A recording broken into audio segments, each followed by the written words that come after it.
ರೌದ್ರ ನರ್ತನಕ್ಕೂ ಮುನ್ನ 10 hours before ನಾನು ಹೇಳ್ತಾ ಇದ್ದೆ, ನಾವು ಆ ಶಿವನ ದೊಡ್ಡದಾದಂತಹ ವಿಗ್ರಹವನ್ನು ನೋಡ್ತಾ ಇದ್ದೀವಿ. ಅದು ಹೃಷಿಕೇಶ್ನಲ್ಲಿರುವಂತಹ ಶಿವನ ವಿಗ್ರಹ.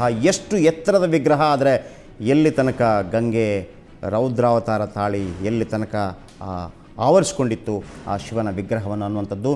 ಈ ಹೃಷಿಕೇಶ್ನಿಂದ ಕೇದಾರನಾಥಕ್ಕೆ 300 ಕಿಲೋಮೀಟರ್ ಅಂತರ ಇದೆ.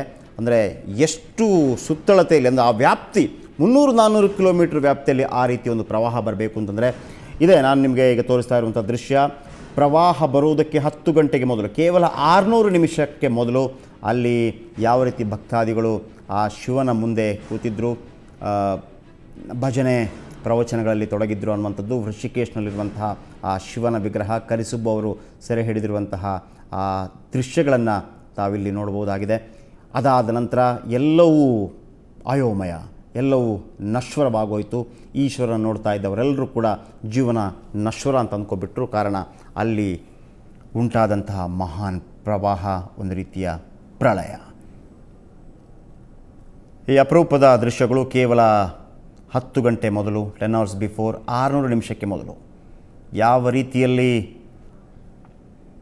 ಆಸ್ತಿಕ ವೃಂದದವರು, ಭಕ್ತಾದಿಗಳು, ಅಲ್ಲಿ ನೆರೆದಿದ್ದವರು, ದೇಶದ ಬೇರೆ ಬೇರೆ ಕಡೆಗಳಿಂದ ಬಂದಂಥವರು ಹೃಷಿಕೇಶ್ನಲ್ಲಿ ತಂಗಿ ಆ ಬೃಹದಾಕಾರದ ಶಿವನ ಮೂರ್ತಿಗೆ, ಅದರ ಪಕ್ಕದಲ್ಲಿ ನೀವು ಕಾಣ್ತಾ ಇರ್ಬೋದು ಗಂಗೆ ಎಷ್ಟು ಶಾಂತಚಿತ್ತಳಾಗಿ ಹರಿತಾ ಇದ್ದಾಳೆ ಅನ್ನುವಂಥದ್ದು. ನಂತರ ನಡೆದದ್ದೇ ಬೇರೆ. ಓಕೆ, ನಮ್ಮ ಜೊತೆ ಇದ್ದಾರೆ ಕರಿಸುಬ್ಬು ಅವರು, ಆ್ಯಕ್ಟರ್ ಹಾಗೂ ನಿರ್ಮಾಪಕರು, ಚಲನಚಿತ್ರರಂಗದಲ್ಲಿ ಭಾಳ ಸಕ್ರಿಯರಾಗಿರುವಂಥವ್ರು. ಕರಿಸುಬ್ಬು ಅವರೇ, ಯಾವಾಗ ನಿಮ್ಮ ಪ್ರವಾಸ ಆರಂಭವಾಯಿತು, ಯಾವಾಗ ನೀವು ವಾಪಸ್ ಬಂದ್ರಿ? ನಾವು ಜೂನ್ 5ನೇ ತಾರೀಕು ಬೆಳಗ್ಗೆ ಬೆಂಗಳೂರಿಂದ ಹೊರಟ್ವಿ. ಸೊ ಡೆಲ್ಲಿ ರೀಚ್ ಆದಾಗ ಸುಮಾರು 11:30. ಓಕೆ. ಸೊ ಡೆಲ್ಲಿಯಿಂದ ನೇರವಾಗಿ ಹರಿದ್ವಾರ್ಗೆ ಹೊರಟೋದ್ವಿ. ಹರಿದ್ವಾರದಲ್ಲಿ ಅವತ್ತು ನೈಟ್ ಆಲ್ಟ್ ಆಗಿ ಮಾರನೇ ದಿನ ಬದ್ರಿನಾಥ್ ಕಡೆ ಹೋದ್ವಿ. ನಾವು ನಮ್ಮ ಒರಿಜಿನಲ್ ಪ್ರೋಗ್ರಾಮ್ ಪ್ರಕಾರ ಗಂಗೋತ್ರಿ, ಯಮುನೋತ್ರಿ, ಕೇದಾರ್ನಾಥ್, ಬದ್ರಿನಾಥ್ ಹೋಗಬೇಕಾಗಿತ್ತು. ಸೊ ನಾವೆಲ್ಲ ಕನ್ಫರ್ಮ್ ಮಾಡಿದ್ಮೇಲೆ, ನಮ್ಮ ಟ್ರಾವೆಲರ್ಸು ಮತ್ತು ರೂಮ್ಸು ಎಲ್ಲ ಕನ್ಫರ್ಮ್ ಮಾಡಿದ್ಮೇಲೆ, ಆ ಸರಸ್ವತಿ ನದಿ ಪುಷ್ಕರ ಕುಂಭಮೇಳ ಅನ್ನೋದು ಗೊತ್ತಾಯಿತು. ಅದು 12 ವರ್ಷಕ್ಕೆ ಒಂದ್ಸತಿ ಬರುತ್ತೆ. ಮೇ 31ರಿಂದ ಜೂನ್ 12ವರೆಗೂ ಇದೆ ಅನ್ನೋದು ಗೊತ್ತಾಯಿತು. ಸರ್, ಇಷ್ಟು ದೂರ ಹೋಗ್ತಾ ಇದ್ವಿ. ಸೊ ಚಾರ್ಧಾಮ್ ಯಾತ್ರಾ ಅನ್ನೋದು ನಾವು ನೆನೆಸ್ಕೊಂಡಾಗ ಪಿಕ್ನಿಕ್ ಹೋಗೋದಕ್ಕೆ ಹೋಗೋ ಥರ ಅಲ್ಲ, ಆ ಜಾಗ ಅಲ್ಲ. ನಾನು ಮಾನಸರೋವರ ಹೋಗಿದ್ದೆ, ಅಮರನಾಥ್ ಹೋಗಿದ್ದೆ. ಇದು ಬಹಳ ಸುಲಭ ಅಂತ ಅಂದ್ಕೊಂಡಿದ್ದೆ, ಬಟ್ ಅದು ಎರಡೂ ಅಲ್ಲ. ಇದೇ ಭಾಳ ಟಫ್ ಅಲ್ಲ. ಇಲ್ಲಿ ನನಗೆ ಭಾಳ ಮುಖ್ಯವಾಗಿ, ಇಲ್ಲಿ ನೀವು 10 ಗಂಟೆ ಮೊದಲು ಅಲ್ಲಿ ಋಷಿಕೇಶಲ್ಲಿರುವಂತಹ ಆ ಶಿವನ ವಿಗ್ರಹ ಮುಂದೆ ಕೆಲವು ದೃಶ್ಯಾವಳಿಗಳನ್ನು ತಗೊಂಡಿದ್ದೀರಿ. ಹೌದು. ವಾಪಸ್ ನೀವು ಊರಿಗೆ ಬರ್ತಾ ಇರುವಂಥ ಸಂದರ್ಭದಲ್ಲಿ ಅಲ್ಲಿ ಇಡೀ ಪ್ರವಾಹಗಳು ಉಕ್ಕಿ ಹರಿದು, ನೀರು ಉಕ್ಕಿ ಹರಿದು, ಗಂಗೆ ಉಕ್ಕಿ ಹರಿದು ಇಡೀ ಸರ್ವನಾಶವಾಗಿತ್ತು. ಆಗ ನಿಮಗೆ ಬೆಂಗಳೂರಿಂದ ಫೋನ್ ಕಾಲ್ಸ್ ಬರ್ತಾ ಇರಲಿಲ್ವಾ, ಟಿವಿಗಳೆಲ್ಲ ನೋಡ್ಬಿಟ್ಟು? ಇಲ್ಲ, ಬಟ್ ನನಗೆ 13ನೇ ತಾರೀಕು ನಾನು ಯಮುನೋತ್ರಿ ಮುಗಿಸ್ಕೊಂಡು, ಗಂಗೋತ್ರಿ ಮುಗಿಸ್ಕೊಂಡು ಯಮುನೋತ್ರಿ ಹೋಗಬೇಕಾದ್ರೆ ಒಂದು ಫೋನ್ ಕಾಲ್ ಬಂತು.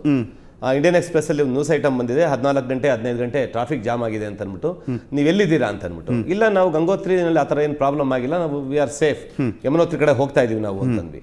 ಯಮುನೋತ್ರಿ ಮುಗಿಸ್ಕೊಂಡ್ ಬರೋವಾಗ ನನ್ನ ಸ್ಟಾಫ್ ಕುಮಾರ್ ಅಂತ ಇದ್ದಾರೆ, ಅವ್ರು ಫೋನ್ ಮಾಡಿದ್ರು. ಬಹಳ ಸಪ್ಪೆಯಿಂದ ಫೋನ್ ಮಾಡಿದ್ರು, ಬಹಳ ಮೆಲ್ಧ್ವನಿಯಿಂದ, ಎಲ್ಲಿದ್ದೀರಾ ನೀವು, ಏನು ಅಂತ ಅಂದ್ಬಿಟ್ಟು. ಯಾಕೆ ಕುಮಾರ್, ಯಾಕೆ ಆ ಥರ ಕೇಳ್ತಾ ಇದ್ದೀರಾ ಅಂತ ಕೇಳಿದ್ರೆ, ಇಲ್ಲ, ಪೇಪರಲ್ಲಿ ಮತ್ತೆ ನ್ಯೂಸ್ ನೋಡಿದೆ ನಾನು, 1500 ಜನ ಎಲ್ಲ ಸಿಗಾಕೊಂಡಿದ್ದಾರೆ ಅಂತ ಅಂದ್ಬಿಟ್ಟು. ಮತ್ತೆ ಇಂಟರ್ನೆಟ್ಟಲ್ಲೂ ಇನ್ನೊಬ್ರು ಜಾನ್ಸನ್ ಅಂತ ನಮ್ಮ ಇಂಜಿನಿಯರ್ ಇದ್ದಾರೆ, ಅವರು ನನ್ನ ಮಗಳಿಗೆ ಹೇಳಿ, ನನ್ನ ಮಗಳು ಫೋನ್ ಮಾಡಿದ್ರು, ಎಲ್ಲಿದ್ದೀರಾ ಏನು ಅಂತ. We are safe. ಅಲ್ಲಿ ಎಲ್ಲ ಕಡೆ ನೆಟ್ವರ್ಕ್ ಸಿಗಲ್ಲ. ಸೊ ಒಂದು ಅರ್ಧ ಗಂಟೆ ಎಲ್ಲರೂ ನೆಟ್ವರ್ಕ್ ಸಿಕ್ಕಿದ್ರೆ ಮತ್ತೆ ಒಂದು 3 hour 4 hour ಎಲ್ಲೂ ಸಿಗಲ್ಲ. ಇವರೆಲ್ಲ ಕಂಟಿನ್ಯೂಸ್ ಟ್ರೈ ಮಾಡ್ತಾ ಇದ್ದಾರೆ ನಮಗೆ. ಸೊ ಸಿಕ್ಕಿದಾಗ ವಿ ಆರ್ ಸೇಫ್ ಅಂತ ಹೇಳ್ಕೊಂಡೇ ಬಂದಿದ್ದೀವಿ. ಬಟ್ ನಾವು ಎಲ್ಲಿ ವಿ ಆರ್ ಸೇಫ್ ಅಂತಂದ್ರೆ, ನಾವು ಯಮುನೋತ್ರಿ ಮುಗಿಸ್ಕೊಂಡು ಈ ಕಡೆ ಬರ್ತಾ ಇದ್ದೀವಿ. ನಾವೆಲ್ಲೂ ಟಿವಿ ನೋಡಿಲ್ಲ, ಏನು ನ್ಯೂಸ್ ಗೊತ್ತಿಲ್ಲ, ಬೆಂಗಳೂರವ್ರು ಕೊಡ್ತಾ ಇರೋ ನ್ಯೂಸೇ ನಮಗೆ. ಬಟ್ ಆ ಕಡೆ ಕೇದಾರ್ನಾಥ್, ಮತ್ತು ನಾವು ಒಂದೊಂದು ದಿನ 10 hour 12 hour ಅಲ್ಲಿ ಕೇದಾರ್ನಾಥ್ ದರ್ಶನ ಮಾಡ್ಕೊಂಡು ಮುಂದೆ ಬಂದಿದ್ದೀವಿ. ಅಲ್ಲೆಲ್ಲ ಕೊಲಾಪ್ಸ್ ಆಗಿದೆ. ಓಕೆ. ಸೊ ಬದ್ರಿನಾಥ್ ಮತ್ತು ಜೋಶಿ ಮಠ ಮಧ್ಯೆ 40 ಕಿಲೋಮೀಟರ್ ಏನಿದೆ, ಆ 40 ಕಿಲೋಮೀಟ್ರು ಆಗಿನ ಏನು ಮಳೆ ಬರೋದಕ್ಕೆ ಮೊದಲೇ ಮಿನಿಮಮ್ 6 hours ಜರ್ನಿ ಬೇಕು. ನಮ್ಮ ಜಗತ್ತಿನ ಪುರಾತನವಾದಂಥ ಒಂದು ದೇವಸ್ಥಾನ, 4000 ವರ್ಷಗಳ ಹಳೆಯದು ಇರಬೇಕು ಕೇದಾರನಾಥ ದೇವಸ್ಥಾನ. ಪಾಂಡವರು ಅಲ್ಲಿಗೆ ಹೋಗಿ ಅದನ್ನು ಪ್ರತಿಷ್ಠಾಪನೆ ಮಾಡಿದ್ರು ಅಥವಾ ಪೂಜೆ ಮಾಡಿದ್ರು ಅಂತ ಒಂದು ಮಿತ್ತಿದೆ. ಅದು ನಾವ್ಯಾರು ಪಾಂಡವ್ರನ್ನ ನೋಡಿಲ್ಲ, ಅದು ಅವರೇ ಮಾಡಿದ್ರು ಅನ್ನೋದು ಗೊತ್ತಿಲ್ಲ. ಸೊ ಅದೇ ರೀತಿ ಕೇದಾರದಲ್ಲಿ ನಮ್ಮ ಕರ್ನಾಟಕದವರೇ ಪೂಜೆ ಮಾಡ್ತಾರೆ. ಓಕೆ ಅಜಿತ್, ಈಗ ನಾವು ಆ ಋಷಿಕೇಶಿಂದ ಕೇದಾರನಾಥಕ್ಕೆ 300 ಕಿಲೋಮೀಟ್ರ್ ಅಂತ ಹೇಳ್ತೀವಿ, ಆಯಿತಾ? ಈಗ ನೀವು ಹೋಗಿದ್ರಿ ಅಲ್ಲಿಗೆ ನೆಕ್ಸ್ಟು, ಅಂದರೆ ಎಷ್ಟು ಕಿಲೋಮೀಟ್ರ್ ವ್ಯಾಪ್ತಿಯಲ್ಲಿ ಈ ಪ್ರವಾಹಗಳು ಬಂದಿದೆ ಅಂತ. ಈಗ ಇಲ್ಲಿಂದ ನಾವೊಂದು ಆಲೋಚನೆ ಮಾಡುವಾಗ ಬೆಂಗಳೂರಿಂದ ಮಂಗಳೂರಿಗೆ 350 ಕಿಲೋಮೀಟರ್, ಓಕೆ. ಆದರೆ ಇಲ್ಲಿಂದ ಅಲ್ಲಿ ತನಕ ಕಂಪ್ಲೀಟ್ ನೀರೇ ನೀರು ಅಂತಂದರೆ ಅದ್ರ ಜಸ್ಟ್ 350 ಕಿಲೋಮೀಟರ್ಗೆ ನಾನು ಹೇಳ್ತೀನಿ. ಖಂಡಿತವಾಗಿ ಅದನ್ನ ಹೆಂಗೆ ಎಕ್ಸ್ಪ್ಲೇನ್ ಮಾಡಬೇಕು ಅರ್ಥ ಆಗ್ತಿಲ್ಲ. ತುಂಬ ಜನ ಅಂದ್ಕೊಂಡಿರೋದು ಗಂಗಾ ನದಿ ಪ್ರವಾಹ ಮಾತ್ರ ಅಂತ. ಅಲ್ಲಿ ಅಲಕನಂದ ನದಿಲಿ ಬಂದಿದೆ, ಸರಸ್ವತಿ, ಯಮುನಾ, ಅಲ್ಲಿರುವಂಥ ಮಂದಾಕಿನಿ ಎಲ್ಲ ನದಿಗಳಲ್ಲೂ ಬಂದಿರುವಂಥದ್ದು. ನೀವು ಕೇದಾರನಾಥದಿಂದ ಹೃಷಿಕೇಶದವರೆಗೂ ಬಂದರೆ ಹೆಚ್ಚು ಕಡಿಮೆ ನಿಮ್ಮ ರಸ್ತೆಯ ಎಡಭಾಗದಲ್ಲಿ ನದಿ ಹರಿತಾನೆ ಇರುತ್ತೆ. ಚಮೋಲಿಯಿಂದ ನೀವು ಹೊರಟ್ರೆ ಹೆಚ್ಚು ಕಡಿಮೆ ನಿಮ್ಮ ರಸ್ತೆಯ ಪಕ್ಕದಲ್ಲಿ ಹೇಳಿ ಅಜಿತ್, ವಿಸ್ತೀರ್ಣ 150 ಕಿಲೋಮೀಟರ್ ಕನಿಷ್ಠ ಪಕ್ಷ ಪ್ರವಾಹ ಬಂದಿರುವಂಥದ್ದು. ನಿಮಗೆ ಒಂದು ವಿಷಯ ಹೇಳಿದರೆ ಆಶ್ಚರ್ಯ ಆಗ್ಬೋದು.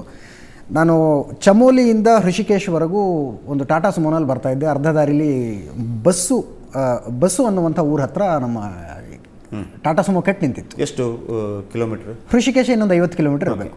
ಪಕ್ಕದಲ್ಲಿ ನಾನೊಂದು ಬೋರ್ಡ್ ನೋಡಿದೆ, ಗ್ಯಾಂಜಸ್ ಅಡ್ವೆಂಚರ್ ಕ್ಯಾಂಪ್ ಅನ್ನುವಂಥದ್ದು. ಅಂದರೆ ಅಲ್ಲಿ ರಿವರ್ ರಾಫ್ಟಿಂಗು, ಬಂಗಿ ಜಂಪಿಂಗು, ಆ ಥರದ ಅಡ್ವೆಂಚರ್ ಕ್ಯಾಂಪ್ ನಡೆಯುತ್ತೆ ಅನ್ನುವಂಥದ್ದು. ಆ ಬೋರ್ಡ್ ನೋಡಿ, ರಸ್ತೆ ಪಕ್ಕ ಬೋರ್ಡ್ ಇತ್ತು. ನಂತರ ಮುಂದೆ ಕ್ಯಾಂಪ್ ಎಲ್ಲಿದೆ ಅಂತ ನೋಡೋದಕ್ಕೆ ಹೋದೆ ನಾನು. ಅಲ್ಲೆಲ್ಲೂ ಕ್ಯಾಂಪ್ ಕಾಣಿಸ್ಲಿಲ್ಲ. ಪಕ್ಕದಲ್ಲಿದ್ದವನ್ನ ಕರೆದು ಈ ಅಡ್ವೆಂಚರ್ ಕ್ಯಾಂಪ್ ಕहाँ पे है ಅಂತ ಕೇಳಿದೆ. ಕहाँ है ಸಬ್ ಬಹ ಗಯಾ ಅಂದವನು. ಅಲ್ಲೊಂದು ಕ್ಯಾಂಪ್ ಇತ್ತು ಅನ್ನುವಂಥ ಸಣ್ಣ ಕುರುಹು ಕೂಡ ಇಲ್ಲದೆ ಪ್ರತಿಯೊಂದನ್ನು ಕಿತ್ಕೊಂಡೋಗಿತ್ತು. ಅಲ್ಲಿ ಉಳಿದಿದ್ದು ಬೋರ್ಡ್ ಮಾತ್ರ. ಸರ್, ಈಗ ನೀವೇನು ಗೊತ್ತಾ, ಆ ಪ್ರವಾಹ ಬರೋದಕ್ಕಿಂತ ಮೊದಲು ಕೂಡ ಅಲ್ಲಿ ಹೇಗಿತ್ತು ಅಂತ ನೋಡಿದ್ರಿ. ಆ ಬರೋದಕ್ಕಿಂತ ಮೊದಲು, ಯಾಕಂದರೆ ಎಲ್ಲ ದೇಶ ವಿದೇಶಗಳಿಂದ ಅಲ್ಲಿಗೆ ಬರ್ತಾರೆ. ನಾವು ಮೊದಲೇ ಹೇಳಿದಾಗೆ 4000 ವರ್ಷಗಳ ಇತಿಹಾಸ ಇದೆ. ಇಡೀ ಹಿಂದೂಗಳಿಗೆ ಬಹಳ ಧಾರ್ಮಿಕವಾದಂಥ ಪವಿತ್ರ ಕ್ಷೇತ್ರ ಅದು, ಯಾತ್ರಾ ಕ್ಷೇತ್ರ. ಯಾಕಂದರೆ ಜೆರುಸಲೇಮ್ ನಾವು ತಗೊಳ್ಳಿ, 2 ವರ್ಷಗಳ ಇತಿಹಾಸ ಇದೆ ಅಲ್ಲಿಗೆ ಹೋಗುವಂಥದ್ದು. ಕ್ರೈಸ್ತರು ಹೋಗ್ತಾರೆ. ಮೆಕ್ಕಾ ತಗೊಳ್ಳಿ, 1760 ವರ್ಷಗಳ ಇತಿಹಾಸ ಇರುವಂಥದ್ದು. ಆದರೆ ಇದು ಭಾಳ ಹಳೆಯದು. ಜೊತೆಗೆ ಕರ್ನಾಟಕಕ್ಕೂ ಕೇದಾರನಾಥಕ್ಕೂ ಬಹಳ ಸಂಬಂಧ ಇದೆ. ಅಲ್ಲಿ ಅರ್ಚನೆ ಮಾಡುವಂಥವ್ರು ಈಗಲೂ ಕೂಡ ಕನ್ನಡಿಗರು, ಹರಿಹರದವರು ಅನ್ನುವಂಥದ್ದು. ಆ ಸುಂದರ ದೃಶ್ಯಗಳು ಹೆಂಗಿತ್ತು ಅಂತ ನೀವು ನೋಡಿತ್ತು? ಆ ಸುಂದರ ದೃಶ್ಯಗಳು ಹೇಳಬೇಕು ಅಂತಂದರೆ ನಮಗೆ ಎಷ್ಟು ದಿನಗಳಾದರೂ ಸಾಲದು. ಇಲ್ಲೆಲ್ಲ ಈಗ ನೀವು ಅಲ್ಲಿ ನೋಡ್ತಾ ಇದ್ದೀರಲ್ಲ ಕೆಳಗಡೆ ಋಷಿಕೇಶ್, ಅಲ್ಲೆಲ್ಲ ಹೆಂಗಿತ್ತು ಆ ಜನರ ಒಂದು ಇದು ಈಗ ನೋಡ್ತಾ ಇರೋ ದೃಶ್ಯ ಬಂದು ಋಷಿಕೇಶಲ್ಲಿ ಪ್ರತಿದಿನ ಸಂಜೆ ಒಂದು ಗಂಗಾ ಆರತಿ ಆಗುತ್ತೆ. ಓಕೆ, ಗಂಗಾ ಅಲ್ಲಿ ಪಾರಮಾರ್ಥ ಆಶ್ರಮದವರು ಆರತಿ ಮಾಡ್ತಾರೆ. ಆ ಸಮಯಕ್ಕೆ ನಾವು ಅಲ್ಲಿ ಹೋದ್ವಿ. ಸುಮಾರು 1 ಗಂಟೆಗಳ ಕಾಲ ನಾವು ಮತ್ತೆ ನಮ್ಮ ಫ್ಯಾಮಿಲಿ ಅಲ್ಲಿ ಕೂತಿದ್ವಿ. ಇದು ಸಂಜೆ, ನಾನು ಅನ್ಕೊಂಡಿರೋದು ಸಂಜೆ 7 ಗಂಟೆ ಆಗಿತ್ತು. ಅಲ್ಲೆಲ್ಲ ಸಂಜೆ 7:15, 7:45 ಕತ್ಲಾಗಲ್ಲ, ಬೆಳಗ್ಗೆ 4:15ಗೆಲ್ಲ ಬೆಳಕಾಗ್ಬಿಡುತ್ತೆ. ಸೊ ಈ ದೃಶ್ಯಗಳು ಸಾಯಂಕಾಲ 7 ಗಂಟೆ ತೆಗೆದಿದ್ದ ದೃಶ್ಯಗಳು. ಅದಾದ್ಮೇಲೆ ನಾವು ಡೆಲ್ಲಿಗೆ ಹೊರಟ್ವಿ. ಓಕೆ. ಸೊ ಡೆಲ್ಲಿಗೆ ಬರೋವಾಗ 200 ಕಿಲೋಮೀಟರ್, ನಮ್ಮಲ್ಲಿ ಏನು ಸಾಮಾನ್ಯವಾಗಿ 200 ಕಿಲೋಮೀಟರ್ ಅಂದರೆ ನಾವು 3 ಅವರ್ 4 ಅವರ್ ಹೋಗ್ಬಿಡ್ತೀವಿ ಅನ್ಕೊಳ್ತೀವಿ. We travel nearly 13 hours Haridwar to Delhi. ಅಷ್ಟು ಟ್ರಾಫಿಕ್, ದಾರಿ ತುಂಬಾ ಮಳೆ. ಸೊ ನಾವು ಮಾತಾಡ್ಕೊಂಡೇ ಬರ್ತಾ ಇದ್ವಿ, ಈ ಮಳೆ ಅಲ್ಲಿ ಬಂದಿದ್ರೆ ಏನಾಗಿರ್ಬೋದು ಅಂತ. ಬಟ್ ನಿಜವಾಗ್ಲೂ ಬಂದಿದೆ, ನಮ್ಮ ಗಮನಕ್ಕೆ ಬಂದಿಲ್ಲ. ನಾವು ಡೆಲ್ಲಿಗೆ ಬಂದ ಮೇಲೆ ನಮ್ಮ ಜೊತೆ ಅಲ್ಲಿ ಕೇದಾರ್ನಾಥಕ್ಕೆ ಬಂದು ಹೆಲಿಕಾಪ್ಟರ್ ಕ್ಯಾನ್ಸಲ್ ಆಯಿತು. ಇಲ್ಲಿ ಒಂದು ಮುಖ್ಯವಾಗಿ ಹೇಳಬೇಕಿರೋ ವಿಷಯ ಏನು ಅಂದರೆ, ನಾವೆಲ್ಲ ಹೆಲಿಕಾಪ್ಟ್ರು ಈ ಥರ ಎಲ್ಲ ಬುಕ್ ಮಾಡ್ಕೊಂಡು ಹೋಗಿದ್ವಿ, ಟೈಮ್ ಕಡಿಮೆ ಇದ್ದಿದ್ದಕ್ಕೋಸ್ಕರ. ಅಲ್ಲಿ ಹೋಗಿದ ತಕ್ಷಣ ನಮಗೆ 3 ಅವರ್ ಕಾಯಿಸ್ಬಿಟ್ಟು, ಸೊ 12 ಗಂಟೆವರೆಗೂ ಯಾವ ಹೆಲಿಕಾಪ್ಟ್ರು ವೆದರ್ ಮಾಸೂಮ್ ಬಹುತ್ ಖರಾಬ್ ಆಯ್, ಅದಕ್ಕೋಸ್ಕರ ಹೆಲಿಕಾಪ್ಟರ್ ಇವತ್ತು ಹೋಗಲ್ಲ ಅಂದರು. ನಾವು ಅಲ್ಲಿಂದ ಬಿಟ್ಟು ಕ್ಯೂನಲ್ಲಿ ಬಂದು ನಿಂತ್ಕೊಂಡಿದ್ವಿ. ಇಟ್ ಮೀನ್ಸ್ ಅಂದರೆ ಕ್ಯೂ ಅಂದರೆ ವೆಹಿಕಲ್ ಕ್ಯೂ. ಇದು ಇಲ್ಲಿ ದೃಶ್ಯಾವಳಿಗಳು. ಇದು ರಂದಾನ್ ಅಂದ್ಬಿಟ್ಟು ಒಂದು ರಂಬಾರ್ ಅಂತ ಹೇಳ್ತಾರೆ, ರಾಂಬಾದ್ ಅಂತ ಹೇಳ್ತಾರೆ. ಅದೀಗ ಪೂರ್ತಿ ನಿರ್ನಾಮ ಆಗ್ಬಿಟ್ಟಿದೆ ಈ ದೃಶ್ಯಗಳು. ಗೌರಿಕುಂಡದಿಂದ ನೋಡ್ತೀರಿ ಹೇಸರಗತ್ತೆಗಳು. ಆ ಬೆಟ್ಟಗಳಲ್ಲಿ ಹೇಸರಗತ್ತೆಗಳು ಮಾತ್ರ ಓಡಾಡೋದಕ್ಕೆ ಸಾಧ್ಯ. ಕುದುರೆ ಕೈಲೂ ಆಗಲ್ಲ, ಕತ್ತೆ ಕೈಲೂ ಆಗಲ್ಲ. ಅಲ್ಲಿ ಕೇದಾರನಾಥ ಒಂದರಲ್ಲಿ 1400 ಹೇಸರಗತ್ತೆಗಳು ನೀರಿನಲ್ಲಿ ಕೊಚ್ಕೊಂಡು ಹೋಗಿರುವಂಥದ್ದು. ಮತ್ತು ಒಂದು ಹೇಸರಗತ್ತೆ ಜೊತೆ ಒಬ್ಬ ವ್ಯಕ್ತಿ ಅಂತ ಹಿಡ್ಕೊಂಡ್ರು ಕೂಡ 1400 ಜನ ಅಲ್ಲಿ ಕೊಚ್ಕೊಂಡು ಹೋಗಿರುವಂಥದ್ದು. ಈ ದೃಶ್ಯಗಳು ಯಮುನೋತ್ರಿದು. ನಿಮ್ಗೆಲ್ಲ ಇಂಥ ದೃಶ್ಯಗಳು ಕಾಣಕ್ಕೆ ಸಿಗಲಿಕ್ಕೆ ಸಾಧ್ಯ ಇತ್ತ? ಹೇಸರಗತ್ತೆಗಳು ಇದು ಕರಿಸುಬ್ಬವರು ನೀವು ನೋಡ್ಬೋದು, ಅವರು ಕೂಡ ಹೆಸರುಗತ್ತೆಯಲ್ಲಿ ಸವಾರಿ ಮಾಡ್ತಾ ಇರುವಂಥ ದೃಶ್ಯಗಳು. ಹೌದು ನೋಡಿ, ಆಗಲೇ ನೋಡಿ ಎಷ್ಟು ಆ ನೀರಿನ ಸೆಳೆತ ಎಷ್ಟಿದೆ ಅಂತ. ಎಸ್ ವೀಕ್ಷಕರೇ, ಇಲ್ಲಿ ಆ ನದಿ ಹರಿತಾ ಇರುವಂಥದ್ದು, ಅಂದರೆ ಈ ಪ್ರವಾಹಕ್ಕೂ ಮುನ್ನ ಆದರೂ ಆ ಸೆಳೆತ ಜಾಸ್ತಿ ಆಗಿತ್ತು ಅನ್ನುವಂಥದ್ದು ಒಂದು ರೀತಿಯಲ್ಲಿ ಕರಿಸುಬ್ಬವರು ಹೇಳ್ತಿದ್ದಾರೆ. ಆ ಸೌಂಡ್ ಗೊತ್ತಾಗತ್ತೆ, ನೀರಿನ ಪ್ರವಾಹದ ಫೋರ್ಸ್ ಗೊತ್ತಾಗತ್ತೆ ನೋಡಿ. ಇದ್ರಲ್ಲಿ ಗೊತ್ತಾಗುತ್ತೆ ನೋಡಿ ಈ ದೃಶ್ಯದಲ್ಲಿ. ಇದು ಬದ್ರಿನಾಥ್ ಮಂದಾಕಿನಿ ನದಿ. ಇದು 9ನೇ ತಾರೀಕು, ಇದು ಋಷಿಕೇಶ್ದು. ಇದು ಮೊದಲು ಬಂದಿದ್ದಂಥ ದೃಶ್ಯ ಬಂದು ಬದ್ರಿನಾಥ್. 9ನೇ ತಾರೀಕು ಏನು ಸೆಳೆತಾ ಇತ್ತು ಅಂತ ಅಂದ್ಬಿಟ್ಟು ಕೈ ನಾವು ಹೀಗಿಟ್ರೆ ಅಲ್ಲಿ ಹೋಗ್ತಿತ್ತು ಕೈ. ಆ ರೀತಿ ಒಂದು ಸೆಳೆತ, ಮತ್ತು ಕೈ ಇಡಕ್ಕಾಗಲ್ಲ. ನಿಮಗೆ ಆ ಸೆಳೆತದ ಪಕ್ಕದಲ್ಲಿ ನಿಂತ್ಕೊಂಡ್ರೆ ಬರುವಂತ ಭಾವನೆ ಇದೆಯಲ್ಲ ಜಯಪ್ರಕಾಶ್, ಅದನ್ನ ಬಹುಶಃ ನಿಂತೆ ಅನುಭವಿಸ್ಬೇಕು. ಈಗ ಅಲ್ಲಿ ಆ ಬೆಟ್ಟಗುಡ್ಡಗಳೆಲ್ಲ ಕಾಣ್ತಿದೆಯಲ್ಲ, ಅಷ್ಟು ಸುಂದರವಾಗಿ ಆ ಪ್ರಕೃತಿ ಎಷ್ಟು ಚೆನ್ನಾಗಿ ಕಾಣ್ತಿದೆ ಅಜಿತ್. ಈಗ ನಿಮಗೆ ಬಹುಶಃ ಇಂಥ ಯಾವುದೇ ಪ್ಲೇಸ್ಗಳು ಕೂಡ, ಯಾಕಂದರೆ ನೀವು 10 ಗಂಟೆ ಮೊದಲು ನೋಡಿದ್ರು ಕರಿಸುಬ್ಬ ಅವರೇ ನೋಡಿ, ಯಾವ ರೀತಿ ಎಲ್ಲರೂ ಭಾಗವಹಿಸಿದ್ರು? ಮಾರನೇ ದಿನ ನಮ್ಮ ಮೇಲ್ಗಡೆ ನೋಡಿ ಆ ಪಾರಮಾರ್ಥ ಅಂತ ಒಂದು ಇದು ಬೋರ್ಡ್ ಇದೆ, ಹೌದು. ಆ ಮೇಲ್ಗಡೆ ಗೀತೋಪದೇಶದ ಒಂದು ಇದಿದೆ.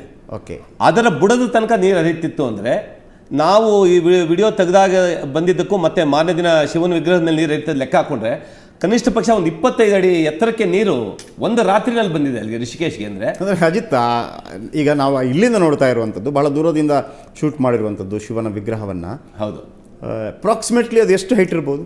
ಒಂದು 60 ಅಡಿ ಎತ್ತರದ ವಿಗ್ರಹ ಅದು. ನಾನು ಕೂಡ ಆ ಒಂದು ವಿಗ್ರಹವನ್ನು ಕುಂಭಮೇಳದ ಸಂದರ್ಭದಲ್ಲಿ ನೋಡಿರುವಂಥದ್ದು. ಇಲ್ಲಿ ಋಷಿಕೇಶದಲ್ಲಿ ಕುಳಿತುಕೊಂಡಿರುವಂಥ ಭಂಗಿಯಲ್ಲಿದೆ ಮತ್ತು ಕೇದಾರದ ಇದರಲ್ಲಿ ಹರಿದ್ವಾರದಲ್ಲಿ ನಿಂತುಕೊಂಡಿರುವಂಥ ಭಂಗಿಯಲ್ಲಿರುವಂಥದ್ದು. ಒಂದು 60ರಿಂದ 70 ಅಡಿ ಎತ್ತರದ ಕಾಂಕ್ರೀಟ್ ವಿಗ್ರಹ.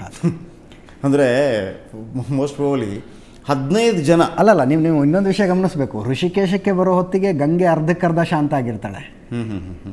ಗಂಗೆ ನಿಜವಾದ ರಭಸ ಅದಕ್ಕಿಂತ ಮುಂಚೆ ಇತ್ತು, ಮೊದಲು ಗಂಗೋತ್ರಿ. ಹರಿದ್ವಾರಕ್ಕೆ ಬಂದು ತಲುಪೋ ಹೊತ್ತಿಗೆ ಅದರ ಗಂಗಾ ನದಿಯ ಪಾತ್ರ ಬಹಳ ದೊಡ್ಡದಾಗಿರುತ್ತೆ, ಇಷ್ಟು ಫೋರ್ಸ್ ಬರೋದಿಲ್ಲ. ಅರ್ಧಕ್ಕರ್ಧ ಫೋರ್ಸ್ ಇದ್ದಾಗಲೇ 60-70 ಅಡಿ ಶಿವನ ವಿಗ್ರಹದ ಭುಜದ ತನಕ ನೀರು ಹರಿಯುತ್ತೆ. ಅಂದರೆ ನಿಜವಾದ ಅಲ್ಲ, ನೀವು 60-70 ಅಡಿ ಅಂತ ಹೇಳುವಾಗ ಅಜಿತ್, ಈಗ ಓರ್ವ ವ್ಯಕ್ತಿಯ ಸಾಮಾನ್ಯ ಎತ್ತರ ಎಷ್ಟಿರುತ್ತೆ? 6 ಅಡಿ ಇಟ್ಕೊಳ್ಳಿ. 10 ಜನರನ್ನ ಒಬ್ಬರ ಮೇಲೆ 10 ಜನ ಒಬ್ಬರ ಮೇಲೆ ಒಬ್ಬರು ನಿಂತರೆ ಎಷ್ಟು ಎತ್ತರವಾಗುತ್ತೆ ನಮಗೆ? ಯಾಕಂದರೆ ಕೆಲವರಿಗೆ ಅರ್ಥ ಆಗತ್ತೆ. ಅಂದರೆ ಅಷ್ಟು ವ್ಯಾಪ್ತಿಯಲ್ಲಿ ನೀರು ಬರಬೇಕು ಅಂತಂದರೆ ಆ ಫೋರ್ಸ್, ಮತ್ತೊಂದು ಆ ನೀರುಗಳು ಎಲ್ಲಿಂದ ಬಂತು? ಇಲ್ಲ, ನಾನು ನಿಜವಾಗ್ಲೂ ಹೇಳ್ತೀನಿ, ಅಲ್ಲಿ ನಡೆದಂಥ ಅನಾಹುತವನ್ನು ಶಬ್ದಗಳಲ್ಲಿ ವರ್ಣಿಸೋದಕ್ಕೆ ಇದುವರೆಗೂ ನನಗೆ ಸಾಧ್ಯ ಆಗ್ತಾ ಇಲ್ಲ. ಒಂದೇ ಒಂದು ಸಣ್ಣ ಎಕ್ಸಾಂಪಲ್ ಕೊಡ್ತೀನಿ ನಿಮಗೆ. ಬದ್ರಿನಾಥದಿಂದ ಜೋಶಿ ಮಠದವರೆಗೂ ನಡೆದುಕೊಂಡು ಹೋಗಬೇಕು ನಾನು ಕಾಡದಾರಿಯಲ್ಲಿ ಅನ್ನುವಂಥ ತೀರ್ಮಾನಕ್ಕೆ ಬಂದೆ. ಅಲ್ಲಿ ಸೈನ್ಯದವರು ಸಹಾಯ ಮಾಡ್ತಾರೆ ನಡೆದುಕೊಂಡು ಹೋಗ್ತಿದ್ದವ್ರಿಗೆ. 42 ಕಿಲೋಮೀಟರ್ ದೂರ ನಡೀತಾ ಬಂದಾಗ ನನ್ನ ಜೊತೆಗೆ ಒಬ್ಬ ಸೈನಿಕ ಬರ್ತಾ ಇದ್ದ. ಒಂದು ಕಡೆ ಬಂದಾಗ ಸಾಬ್ ಯಹಾ ಪೇ ಗಾಂವ್ ಥಾ ಅಂದ. ಈ ಸಾಹೇಬ್ರೆ, ಇಲ್ಲೊಂದು ಹಳ್ಳಿ ಹಳೆ ಹಿಂದಿ ಫಿಲ್ಮಲ್ಲಿ ಡೈಲಾಗ್ ಕೇಳಿಸ್ವಲ್ಲ, ಸಾಬ್ ಯಹಾ ಪೇ ಗಾಂವ್ ಥಾ ಅನ್ನುವಂಥದ್ದು. ಅವನು ಹೇಳಿದ ಮೇಲೆ ಕೂಡ ನಂಬಿಕೆ ಬರಲಿಲ್ಲ ಅಲ್ಲೊಂದು ಹಳ್ಳಿ ಇತ್ತು ಅನ್ನುವಂಥದ್ದು. ಹೆಂಗಿತ್ತದು? ದೊಡ್ಡ ಕಣಿವೆ, ಈ ಕಡೆ ಒಂದು ಎತ್ತರದ ಗುಡ್ಡ ಇದೆ, ಈ ಕಡೆ ಗೋಡೆ ರೀತಿಯಾಗಿ ಕತ್ತರಿಸಿದಂಥ ಒಂದು ಗುಡ್ಡ ಇದೆ. ಆ ಗುಡ್ಡದ ತುದಿಗೆ 8 ಮನೆಗಳಿದೆ. ಅವನು ಹೇಳಿದ್ದು ಅಲ್ಲಿ ಕೊಚ್ಕೊಂಡು ಹೋಗಿರುವಂಥದ್ದು ಒಂದು ಪಟ್ಟಣದ ಇಡೀ ಮಾರ್ಕೆಟು ಮತ್ತು ಪಟ್ಟಣದ ದೇವಸ್ಥಾನಕ್ಕೆ ಬಂದಂಥ ಭಕ್ತಾದಿಗಳಿಗೆ ಇದ್ದಂಥ ಪಾರ್ಕಿಂಗ್ ಪ್ಲೇಸು ಮತ್ತು ಸುತ್ತಲಿನ ಮನೆಗಳು. ಅಲ್ಲ ಅಜಿತ್, ಈಗ ಕೆಲವು ಕಡೆ ಏನಿರುತ್ತೆ ಅಂದರೆ, ಈಗ ನಮ್ಮ ಕಡೆ ಎಲ್ಲ ಜಾಸ್ತಿ ಮಳೆ ಬಂದರೆ ಎಲ್ಲ ಕೊಚ್ಕೊಂಡು ಹೋಗುತ್ತೆ, ಬಟ್ ಒಂದು ಬಯಲು ಪ್ರದೇಶ ಥರ ಕಾಣುತ್ತೆ. ಇಲ್ಲಿ ಹಂಗಿಲ್ಲ. ಐ ಥಿಂಕ್ ದೊಡ್ಡ ಕಂದಕ ಉಂಟಾಗುತ್ತೆ. ಮತ್ತೆ ಗುಡ್ಡ. ಹಾಗಾಗಿ ಇನ್ನೊಂದು ಎಕ್ಸ್ಪೀರಿಯನ್ಸ್ ಹೇಳಬೇಕು ಅಂದರೆ, ನಾವು ಎಲ್ಲ ಪ್ರಯಾಣ ಮುಗಿಸಿ ಯಮುನೋತ್ರಿಯಿಂದ ಬರ್ತಾ ಇದ್ದೀವಿ. ಸತತವಾಗಿ ಬೆಳಗ್ಗೆಯಿಂದ ಮಳೆಯಲ್ಲಿ ನಿಂತಿದ್ದೀವಿ. ಅವತ್ತು ಯಮುನೋತ್ರಿಯಿಂದ ಬರ್ತಾ ಇದ್ದೀವಿ. ನಮ್ಮ ಮುಂದೆ ಒಂದು ಮಿನಿ ಬಸ್ ಹೋಗ್ತಾ ಇದೆ. ಅಂದರೆ ಅಲ್ಲಿರೋದೆಲ್ಲ ಮಿನಿ ಬಸ್ಸೇ. ಹಿಂದೆ ನಾವು ಟೆಂಪೋ ಟ್ರಾವೆಲರ್, ನಾವು 9 ಜನ ಇದ್ದಿದ್ದು. ನೋಡ್ತಾ ಇದ್ದಂಗೆ ಒಂದು ಆಟೋ ಸೈಜ್ ಬಂಡೆ ನಮ್ಮ ಬಸ್ಸಿನ ಮುಂದೆ ಬಂದುಬಿಟ್ಟು, ಅದು ಯಮುನೋತ್ರಿಗೆ ಹತ್ತಿರ ಆಗಿದ್ದಕ್ಕೆ ಒಂದಷ್ಟು ಜನ ಸೇರಿದ್ರು. ಆ ಬಸ್ಸನ್ನು ಹೋಗೋದಕ್ಕೆ ಪ್ರಯತ್ನ ಪಟ್ಟ, ಸ್ಕಿಡ್ ಆಗೋದಕ್ಕೆ ಶುರುವಾಯಿತು. ಎಲ್ಲರೂ ಕೂಗಿದ್ರು, ಬಸ್ ಹಾಗೆ ಹಿಂದೆ ಬಂದ. ಸುಮಾರು 1 ಅವರ್ ಟ್ರೈ ಮಾಡಿ ಆ ಬಂಡೆನ ಒಂದು ಪಕ್ಕಕ್ಕೆ ಜರುಗಿಸಿದ್ರು. 1 ಅವರ್ಗೆ ಒಂದು ಅಡಿ ಹೋಗಿರ್ಬೋದು ಅಷ್ಟೇ ಬಂಡೆ. ನಾನು ನಿನ್ನೆ ಬಹಳ ಈ ರೀತಿ ಚಾರಣ ಎಲ್ಲ ಮಾಡುವಂಥ ಕಾರ್ತಿಕ್ ಅವರನ್ನು ಮಾತಾಡಿಸ್ತಾ ಇದ್ದೆ. ಅವ್ರು ಹೇಳ್ತಾ ಇದ್ರು, ಅಲ್ಲಿ ಕಲ್ಲು ಅಂದರೆ ಕಲ್ಲು ಅನ್ನೋ ಪ್ರಶ್ನೆನೇ ಇಲ್ಲ, ಬಂಡೆನೇ ಅನ್ನುವಂಥದ್ದು ಅಂತ. ಓಕೆ ವೀಕ್ಷಕರೇ, ನಾನು ನೆಕ್ಸ್ಟ್ ಹಲವಾರು ದೃಶ್ಯಾವಳಿಗಳನ್ನು ತೋರಿಸ್ತೀನಿ. ಅದನ್ನು ಕರಿಸುಬ್ಬವರು ವಿವರಿಸ್ತಾ ಹೋಗ್ತಾರೆ, ಎಲ್ಲಿ, ಯಾವ ಪ್ರದೇಶ, ಯಾವ ಪ್ಲೇಸ್ ಅನ್ನುವಂಥದ್ದು. ಅದು ಈ ರೌದ್ರ ನರ್ತನಕ್ಕೂ ಮುಂಚೆ ಅವರು ತೆಗೆದಿರುವಂತಹ ದೃಶ್ಯಗಳು. ಅದೇ ಸಂದರ್ಭದಲ್ಲಿ ಅಜಿತ್ ಕೂಡ ಕೆಲವು ದೃಶ್ಯಗಳನ್ನು, ಅಂದರೆ ಆ ದೃಶ್ಯಗಳು ಯಾವ ದೃಶ್ಯಗಳನ್ನು ನಾವು ಭಾಳ ಸೊಗಸಾದ, ಕಣ್ಣಿಗೆ ರಮಣೀಯವಾದಂಥ ದೃಶ್ಯಗಳನ್ನು ಕರಿಸುಬ್ಬವರು ನೋಡಿದ್ರು, ಅದೇ ದೃಶ್ಯಗಳನ್ನು, ಹೃದಯ ವಿದ್ರಾವಕ ದೃಶ್ಯಗಳು, ಅಂದರೆ ಅದೇ ಪ್ಲೇಸನ್ನು ಯಾವ ರೀತಿ ನೋಡಿದರು ಅಜಿತ್, ಎಲ್ಲವನ್ನು ನಿಮಗೆ ವಿವರಿಸ್ತಾ ಹೋಗ್ತಾರೆ ವಿಜುವಲ್ಗಳನ್ನು ನೋಡ್ತಾ. ಸೊ ಅದನ್ನು ನೋಡುವಂಥದ್ದಕ್ಕಿಂತ ಮೊದಲು ಒಂದು ಪುಟ್ಟ ಬ್ರೇಕ್.